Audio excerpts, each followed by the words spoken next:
Assalamualaikum warahmatullahi wabarakatuh.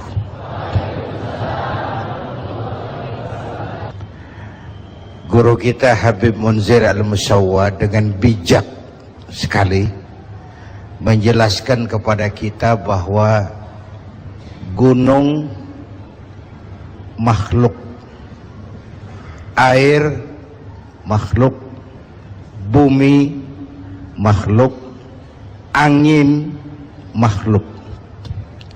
Makhluk tidak mungkin bergerak sendiri. Ia tunduk kepada penciptanya. Jadi logikanya, mulai hari ini baik-baik dong sama yang bikin angin, supaya niupnya nggak kekencengan.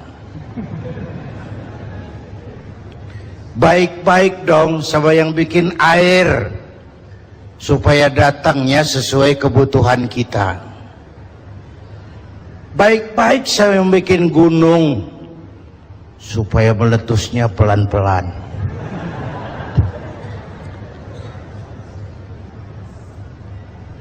Lalu Ananda Fikri cerita tentang fenomena bencana sampai kepada kufur nikmat. Tuh, kalau geraknya, suaranya mirip saya jangan heran, karena memang kami bertetangga.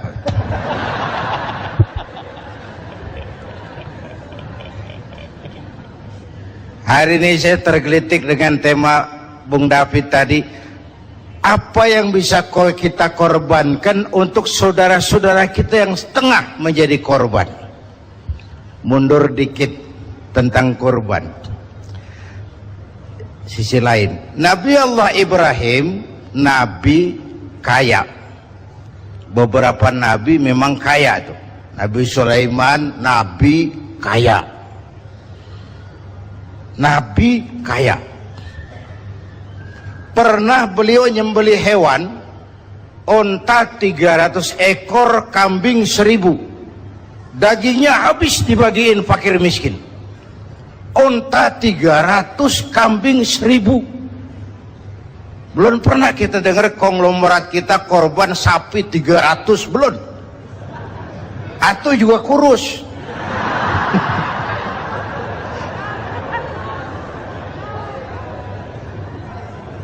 Onta 300, kambing 1000 disembelih, dagingnya habis dibagiin fakir miskin.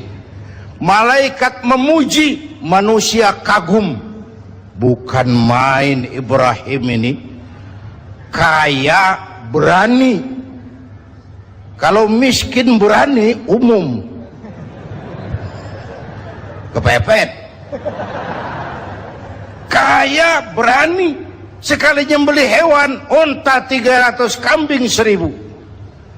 Dikagumi malaikat, dipuji manusia, timbul sifat manusiawi beliau. Kalau onta 300, kambing 1000 mah kecil. Jangan onta, jangan kambing. Andai kata saya punya anak sekalipun, diperintahkan untuk disembelih, akan saya sembelih untuk mendekatkan diri kepada Allah. Tuh keluar tuh ucapan. Kenapa? Waktu itu beliau belum punya anak, jadi ngomongnya enak. Tuh biasa bahasa kampanye.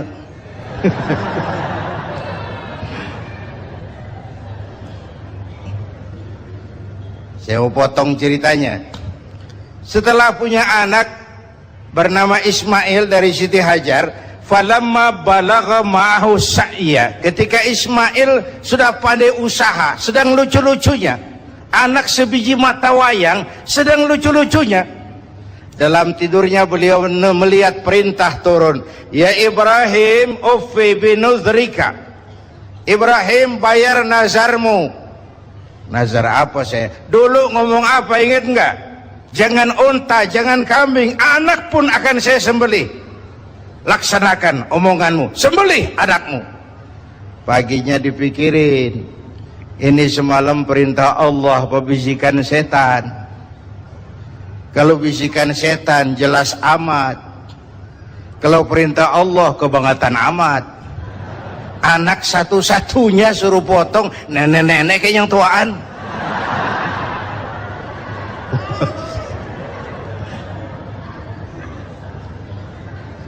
Maaf nek, bercanda.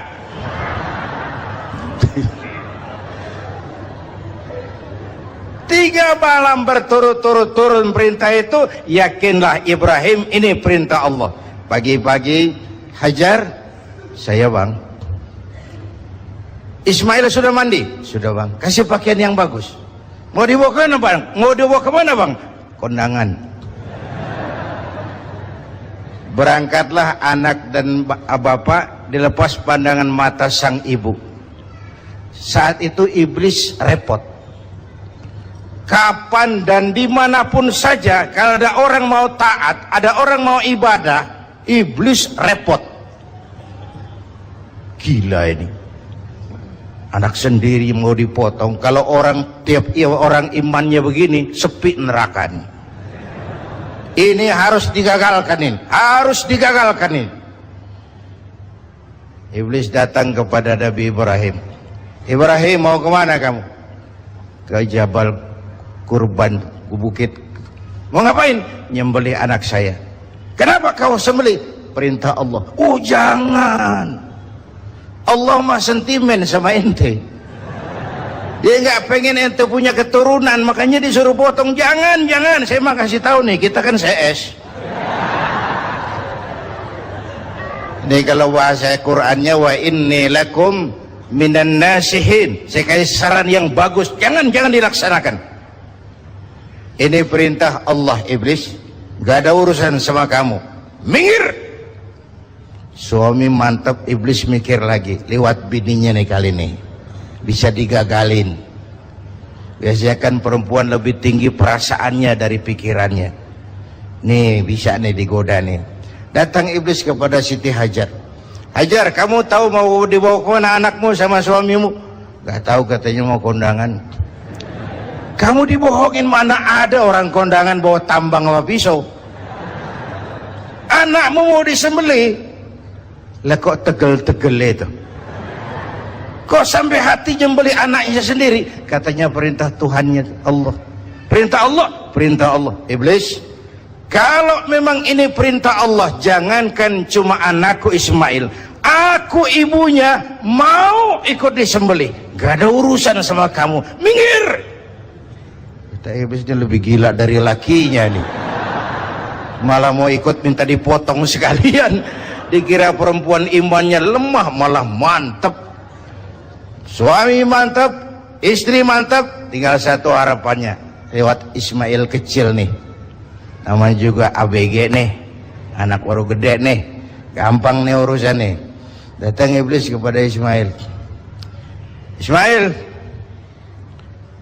ya om. Namanya ABG ya? Om iblis. Kamu tahu mau dibawa kemana sama bapakmu? Gak tahu. Kamu mau disembelih? Disembelih. Kok sampai hati bapak nyembelih saya? Katanya perintah Allah, Tuhanmu itu. Perintah Allah. Kalau perintah Allah itu, iblis, zahir batin saya siap, zahir batin saya ikhlas. Gak ada urusan sama kamu, iblis. Minggir. Iblis mau ngomong lagi, Ismail kecil ngambil kerikil. Idhab ya la'in, pergi laknat, terkutuk kamu. Itu yang disimbolkan ngelontar tuh, hiajiah. Itu simbol permusuhan abadi manusia sama iblis. Di Mina iblis kita sambitin, sampai pancoran tetap kita musuhin.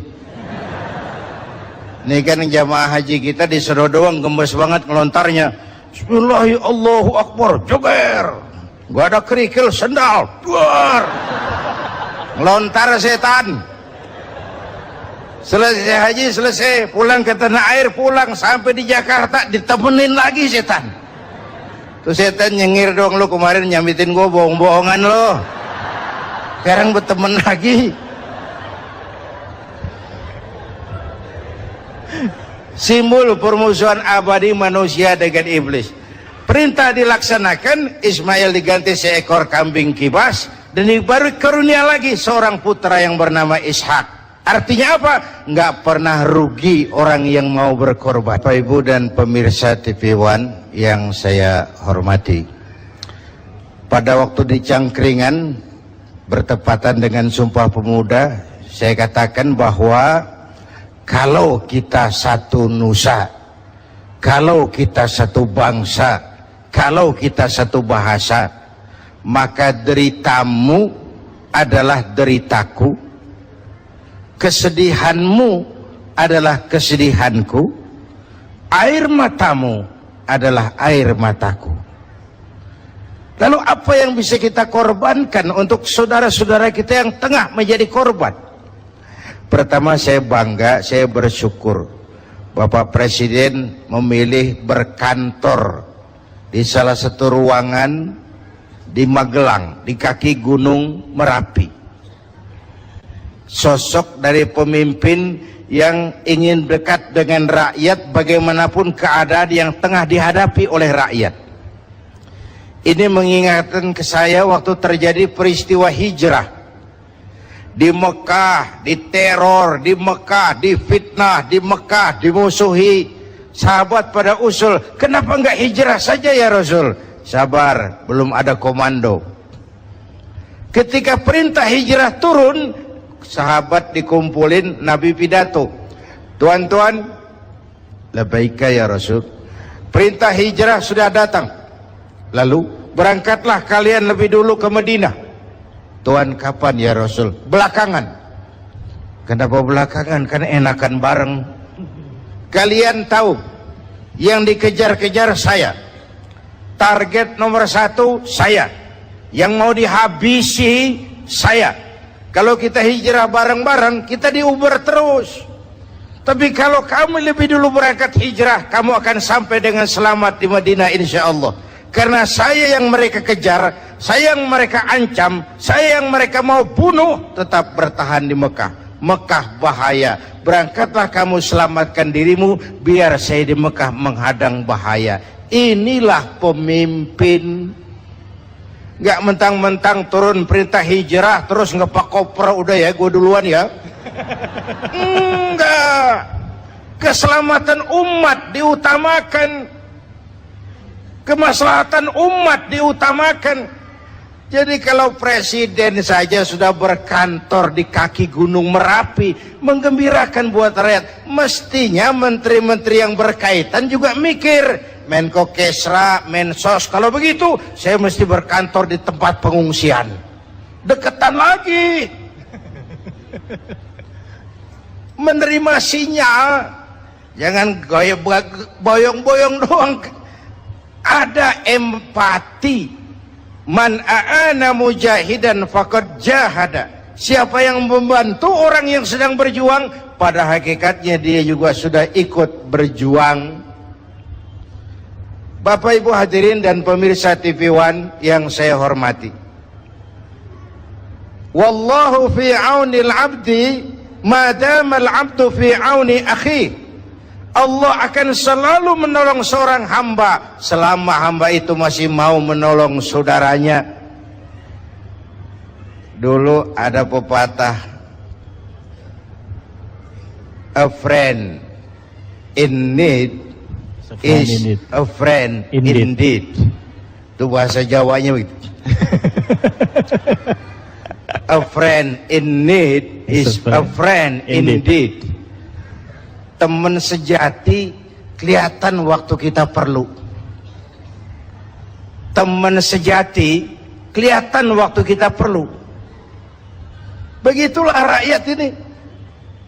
Merasa ada kok, kita punya pemerintah kok, kita punya pemimpin kok, kita nggak sendiri kok, kita punya teman kok. Sesuai dengan bidang dan kemampuan kita masing-masing. Dulu Nabi Sulaiman menggalang dana untuk mobilisasi mau jihad. Bukan cuman manusia, binatang semua pada nyumbang. Mula-mula datang gajah, gajah nyumbang kebo.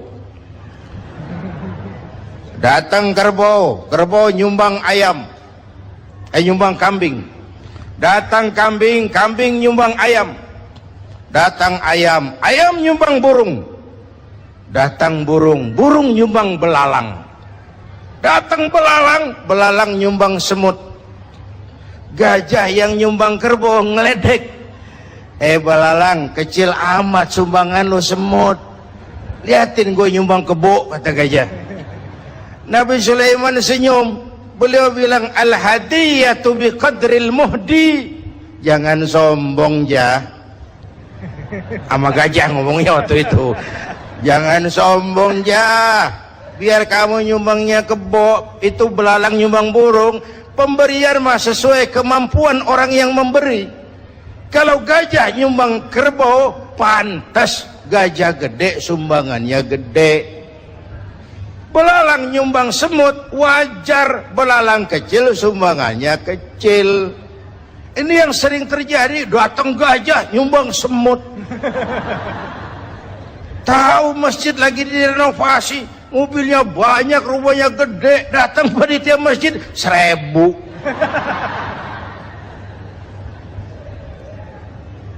Sesuai dengan bidang dan kemampuan kita masing-masing, ada rasa kepedulian. Kita kan bangsa yang, Indonesia kita ini bangsa yang murah senyum. Kita bangsa yang santun. Kita bangsa yang punya semangat gotong royong. Kok belakangan kita seperti tercabut dari akar budaya kita sebagai bangsa? Tiba-tiba kita siap jadi serigala buat saudara kita yang lain. Tiba-tiba sikap gotong royong berubah menjadi individualis, menjadi hedonis, menjadi egois.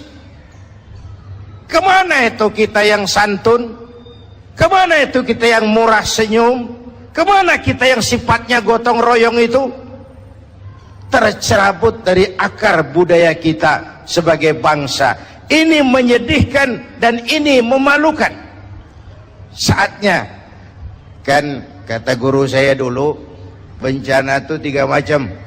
Kalau dia menimpa orang baik-baik, itu ujian. Kalau dia menimpa orang setengah baik, itu teguran. Kalau dia menimpa orang jahat, itu persekot. Musibah menimpa orang baik-baik, ujian. Kenapa diuji? Mau naik kelas. Innallaha idza ahabba 'abdan ibtalahu. Kalau Allah mencintai seorang hamba, diujinya itu hamba. Itu ujian. Kalau orang setengah baik, paro-paro, yang bangsa bikin malaikat bingung. Sedekah mau, nyolongnya lebih gede. Baca Quran suka, fitnah orang hobi. Itu yang begitu kena teguran. Kita ini kadang-kadang pede, terlalu lewat pedenya. Sujud nggak pernah, sama ulama jauh, sama habaib jauh, ke taklim nggak pernah datang, tiap hari bergelimang dosa. Begitu kena musibah, nyohor. Gue lagi diuji nih. Siapa yang uji? Lo. Lah kagak sekolah, ulangan. Mau naik kelas berapa nantinya? Yang diuji itu yang beriman. Ayolah kita introspeksi. Kalau diuji bukan saja harus sabar, tapi harus lulus. Kalau ditegur, introspeksi, perbaiki yang kurang, kurangi yang berlebihan. Nah, kalau dipersekotin udah bukan istighfar lagi, taubat mestinya udah itu. Istighfar kan dosa yang kecil-kecilan, maksudnya jolong sendal itu. Tapi kalau yang kelas-kelas kakap tuh taubat, bukan sekedar astagfirullah, taubat. Apalagi kita ini bangsa yang merdekanya, saya coba lihat, dengan keringat, air mata, darah, dan nyawa. Kita merdeka itu bukan pemberian Jepang, bukan hadiah Belanda, keringat, air mata, darah, dan nyawa. Bangsa yang ditempa seperti itu mestinya tegar, tahan banting, tidak cengeng, jatuh, bangkit, jatuh, bangun, jatuh, bangkit. Nggak dapat kesulitan lalu kayak ayam sampar. Ada saat bangkit. Orang mah Kalau orang Betawi kata nih, orang mau bang kalau udah biasa susah ketemu susah nggak kaget udah. Ya emang udah lalap. Saya santri nih, biasa makan kangkung, datang ke rumah temen dikasih kangkung, makanan gue nih dikasih daging ayam lah nambah, emang apa? Orang tuh kalau biasa susah ketemu susah mestinya nggak kaget. Saya santri biasa tidur di masjid, disuruh nginep di hotel lah pulas. Tapi yang biasa tidur di hotel suruh nginep di masjid encok. Kita ini bangsa yang ditempa oleh jatuh bangun. Istilah Bung Karno mengalami up and down, up and down, timbul tenggelam, jatuh bangun, rebah tengkurap, jatuh bangun, timbul tenggelam. Bangsa yang ditempa seperti itu mestinya jadi bangsa yang tahan bantingan. Apalagi guru kita Habib Munzir tadi bilang 1001 hikmah selalu ada di balik musibah. Jangan pernah suudzon, buruk sangka kepada Allah. Harus dengan husnuzon, baik sangka kepada Allah bahwa maslahatnya adalah untuk kepentingan juga, asal kita pandai-pandai melakukan introspeksi. Hadirin hadirat dan pemirsa TV One yang saya cintai, mendekati akhir dari siaran kita kali ini, sebelum dibacakan doa oleh guru kita Habib Munzir Al-Musawwa, saya ingin sampaikan catatan yang bersumber dari At-Taubah ayat 60. Bangsa yang paling banyak dapat bencana dan musibah itu Bani Israel. Penyebabnya ada beberapa. Pertama, kanu yakfuruna bi ayatillah, mengingkari ayat-ayat Allah, kufur kepada ayat-ayat Allah. Itu yang pertama. Yang kedua, wa yaqtulunan nabiyyina bighairi haqq, mereka membunuh para nabi tanpa alasan yang benar. Bayangin, nabi dibunuh. Ini udah mbahnya preman ini. Secara fisik, di zaman kita sekarang banyak orang yang bunuh nabi. Bukan fisiknya, ajarannya yang dibunuh, sunnahnya yang ditinggalkan, kecintaan kepadanya yang dimatiin, ahli warisnya dihabisin. Itu juga membunuh para nabi.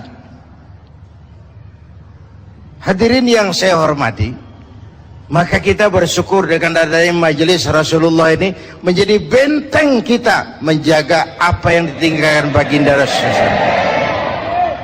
Yang keempat, zalika bima asaw, perbuatan maksiat yang melampaui batas, terjadi penjungkiran nilai, yang benar dicaci maki, yang salah dijadikan idola, yang hak jadi ma'ruf, yang munkar menjadi ma'ruf. Terbalik pandangan orang. Yang keempat, wa kanu ya'tadun, dan perbuatan yang sangat melampaui batas.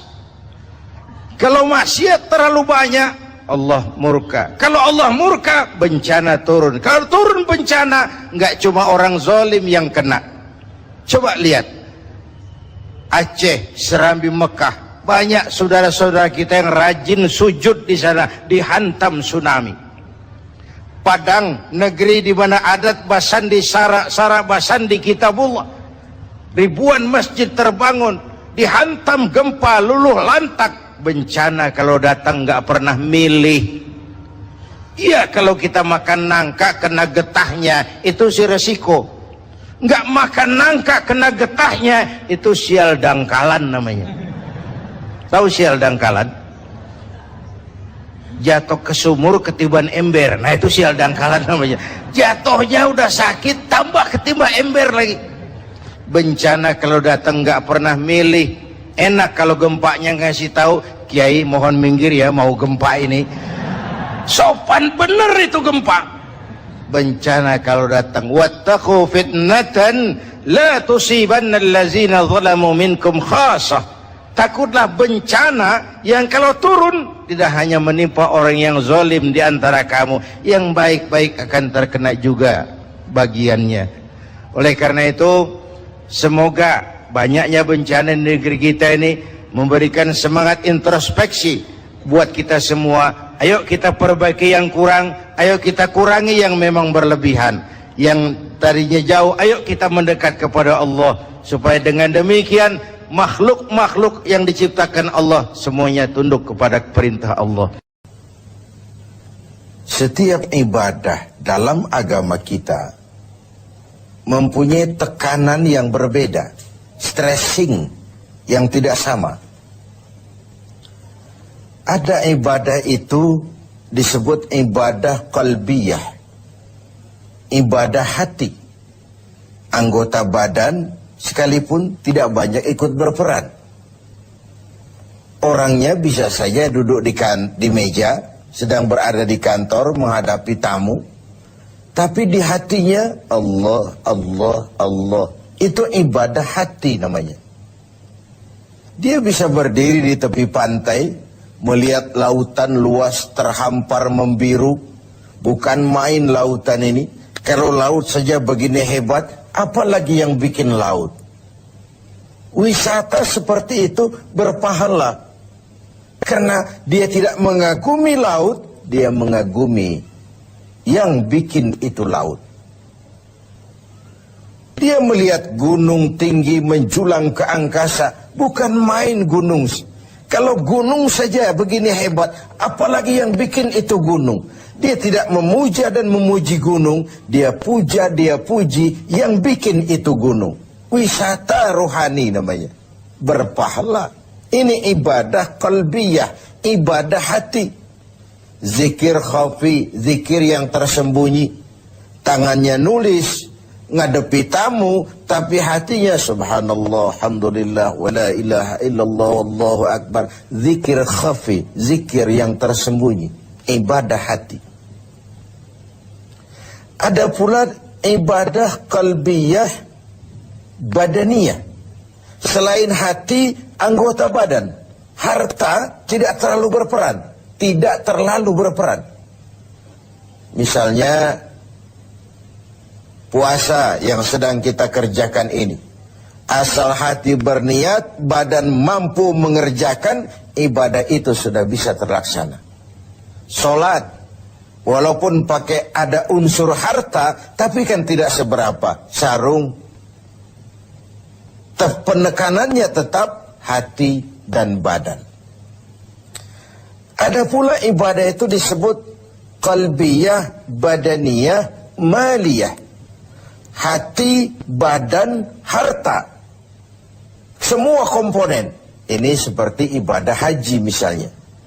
Hati berniat, badan melaksanakan, harta dikeluarkan, baru bisa terlaksana ibadah itu. Kurang salah satunya, sulit terlaksana. Hati kepengen betul pergi haji. Badan sehat. Uang tidak punya. Selamat ngelamun. Uang banyak, badan sehat, hati tidak kepengen. Oh, liburan akhir tahunnya sih New York, London, Paris, Rome. Tapi ke Mekah tidak pernah sampai. Nah, yang mau kita bicarakan sore ini, ibadah yang justru tekanannya kepada harta, disebut ibadah maliyah, ibadah harta. Memang harta yang diminta untuk dikeluarkan dalam melaksanakan ibadah itu, yaitu zakat, infak, dan sedekah. Kesenjangan yang alami adalah sunnatullah. Quran menjelaskan itu. Kami lebihkan rezeki sebagian kamu dari yang lain. Ada yang kaya, ada yang miskin. Ada yang alim, ada pula yang awam. Itu sunnatullah, itu natural of law. Kenapa kesenjangan kita permasalahkan? Karena kesenjangan yang terjadi, kesenjangan struktural. Kita juga menyadari bahwa pemerataan bukan menciptakan manusia Indonesia dengan standar ekonomi yang sama ala komunisme.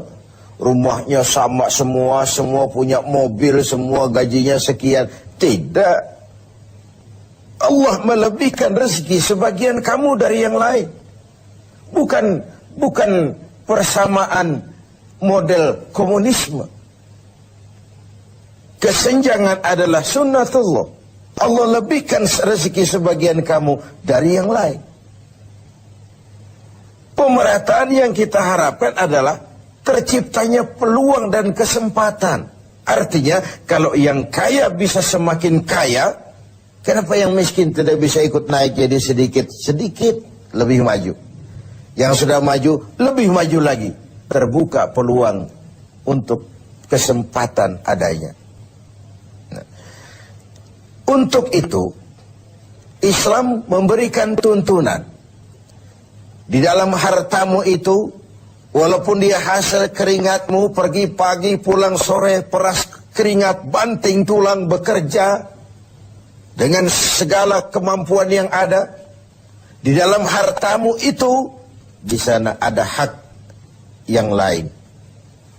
Ada hak bagi yang lain. Dan hak itu harus dikeluarkan. Dalam bentuk apa? Dalam bentuk zakat dengan hitungan yang tertentu untuk kelompok orang yang tertentu juga. Apa manfaatnya? Nabi bersabda, "Zakku amwalakum bizzakah." Bersihkan hartamu dengan zakat. Zakku amwalakum bizzakah. Bersihkan hartamu dengan zakat. Yang dimaksud di sini tentu kalau dalam harta yang kita cari itu bercampur dengan yang haram sedikit, ada yang tidak jelas sedikit, ada yang terkena syak, ragu-ragu sedikit, itu yang dibersihkan dengan zakat. Ada yang menggunakan dalil tadi secara salah. Kita korupsi saja, nanti kita zakatkan. Kan katanya Nabi, "Zakku amwalakum bizzakah." Bersihkan hartamu dengan zakat. Jadi kalau sudah kita zakatkan, bersih sudah. Itu kan politik money laundry. Dan itu tidak dikenal. Baju yang kita bersihkan itu baju yang kena kotoran. Tapi kalau kotorannya sendiri kan tidak bisa dibersihkan. Bagaimana mau mencuci najis? Yang dicuci baju yang terkena najis. Najisnya sendiri dicuci secara apapun ya tetap najis namanya. Jadi tidak bisalah kita mengambil sesuatu dari yang haram lalu kita zakatkan lalu berdalih kepada ini sudah bersih karena sudah dizakatkan. Bukan itu. Nah, zakat fungsinya adalah membersihkan harta. Ibarat bangunan rumah, zakat itu semacam pintu, jendela, lubang angin, AC, kamar mandi yang fungsinya membersihkan. Membersihkan harta kita kalau dia zakat mal. Membersihkan jiwa kita kalau dia zakat fitrah. Membersihkan tanam-tanaman kita kalau dia zakatul zuru'. Membersihkan barang tambang kita kalau dia zakatul ma'adin. Dan seterusnya, dan seterusnya. Nah, kalau kita tidak laksanakan, tidak kita tunaikan, maka Allah akan mencabut keberkahan dari harta yang kita miliki itu. Untuk zakat memang ada haul, ukuran waktunya, dan nisab, ukuran dari jumlah yang harus dikeluarkannya. Terikat dia oleh haul dan nisab. Sedangkan infak tidak ada nisabnya, tidak ada ukuran berapa harus dikeluarkan, tapi dia terikat oleh sebuah kondisi. Objek sedang berhasil, rezeki sedang lancar, atau mendapat sesuatu yang rezeki yang tidak disangka-sangka, infak. Sedekah tidak terikat apapun, anytime kita bisa melakukannya. Ini ketiganya baik zakat, infak, sedekah disebut ibadah maliyah, ibadah harta, ibadah yang memang tekanannya kepada harta itu. Pemirsa TV 7 yang berbahagia, Keberkahan terletak pada bagaimana kita mencari harta dan membelanjakannya dengan benar. Keberkahan terletak pada mereka yang menerima, mendoakan kita. Bersyukurlah manusia kalau dia oleh Allah dijadikan berfungsi sebagai keran air yang menyimpan tapi tidak untuk dirinya, menyimpan tapi disalurkan kepada mereka yang memang memerlukannya. Bagian dari pendidikan puasa adalah tumbuhnya kepekaan sosial. Kepekaan melahirkan kepedulian. Dan kepedulian dibuktikan di minggu-minggu akhir Ramadan ini dengan kewajiban membayar zakat, infak, setidaknya sedekah. Nah, pada sisi lain, ketika ada ajaran untuk mengeluarkan zakat, ini kan sebenarnya sudah anjuran juga dari Islam. Kau harus punya ekonomi yang kuat supaya kau bisa bayar zakat. Kau harus jadi berhasil, kau harus jadi orang mampu, kau harus mapan supaya kau bisa bayar itu zakat. Tangan di atas lebih baik daripada tangan di bawah. Memberi lebih baik daripada meminta. Walaupun kedua-duanya tentu kalau sama-sama ikhlasnya pun bukan hal yang hina. Pemirsa TV7 yang berbahagia, ada kaidah lil wasail hukmul maqasid. Alat dan tujuan menduduki hukum yang sama. Kalau kita diperintahkan sholat dan menutup aurat lebih dahulu sebagai syarat sahnya sholat, kan kita disuruh sama dengan tidak langsung, kau harus punya industri tekstil supaya haji kau bisa ihram, supaya sholat kau bisa pakai sarung, kau harus punya industri tekstil. Kau pergi haji kemana? Ke Mekah. Kau harus kuasai teknologi canggih, bikin pesawat, karena kau nggak mungkin berenang dari Indonesia ke Jeddah. Kau harus bayar zakat. Itu artinya apa? Kau harus punya ekonomi yang mapan. Kau harus berhasil supaya kau jadi pelaksana zakat, bukan penerima zakat. Kalaupun hari ini, tahun ini berdiri pada barisan yang menerima zakat, tanamkan di hati, sekarang saya pada barisan yang menerima zakat. Saya akan berjuang sepenuhnya agar tahun depan saya pindah menjadi orang yang membayar dan mengeluarkan zakat. Semoga di akhir Ramadan minggu ini kita dapat melaksanakan ibadah harta sesuai dengan kemampuan kita masing-masing.